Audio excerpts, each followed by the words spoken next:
Entre 2025 et 2035, l'hypothèse d'une arrivée d'extraterrestres sur Terre continue de nourrir un mélange de spéculations populaires, de recherches scientifiques et de prédictions mystérieuses. À ce jour, aucune preuve formelle ne confirme un tel contact, mais plusieurs éléments contribuent à maintenir l'intérêt autour de cette possibilité. Des scientifiques explorent activement l'espace à la recherche de signes de vie, notamment à travers la détection de biosignatures sur des exoplanètes ou de technosignatures indiquant l'existence de civilisations avancées. Parallèlement, l'étude des phénomènes aériens non identifiés, UAP, par des gouvernements, comme ceux des États-Unis, alimente les débats, certains objets observés présentant des caractéristiques défiant les lois connues de la physique, sans toutefois prouver une origine extraterrestre.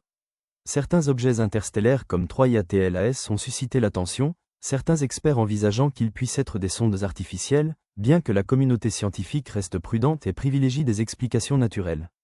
Dans la culture populaire, des prophéties comme celle de Baba Vanga annoncent un contact visible ou un événement impliquant des extraterrestres dès 2025, notamment lors de manifestations sportives mondiales. Ces prévisions, souvent vagues et invérifiables, trouvent un écho médiatique sans être reconnues scientifiquement. Plusieurs scénarios d'apparition sont envisagés. Le plus probable selon les chercheurs est une découverte indirecte, détection de vie microbienne ou réception d'un signal anormal provenant d'une planète lointaine. Un contact limité pourrait aussi survenir via une sonde ou un engin non habité observé dans notre atmosphère. Un autre scénario évoque une révélation institutionnelle, dans laquelle des gouvernements dévoileraient des données sur des phénomènes inexpliqués.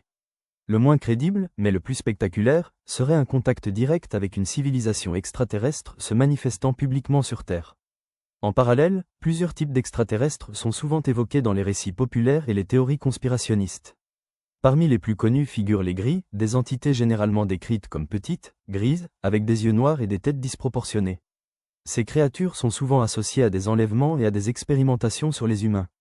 D'autres groupes incluent les reptiliens, souvent imaginés comme des êtres humanoïdes à l'apparence de reptiles, capables de se camoufler parmi les humains.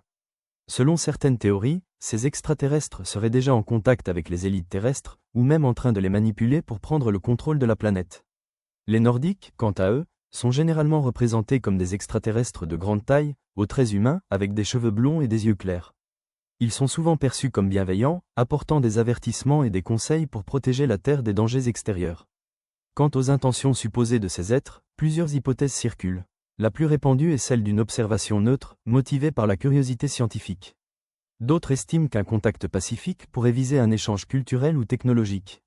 Des théories minoritaires évoquent la surveillance de notre développement ou même une exploitation potentielle de nos ressources. Enfin, les scénarios de conflit ou d'hostilité, popularisés par la science-fiction, sont jugés très improbables par la majorité des experts. Toutefois, selon certains récits, si des races comme les reptiliens sont réellement présentes, elles pourraient avoir des intentions moins pacifiques, cherchant à manipuler les humains pour leurs propres fins. En résumé, bien qu'un contact extraterrestre entre 2025 et 2035 reste très hypothétique, l'intérêt mondial ne faiblit pas.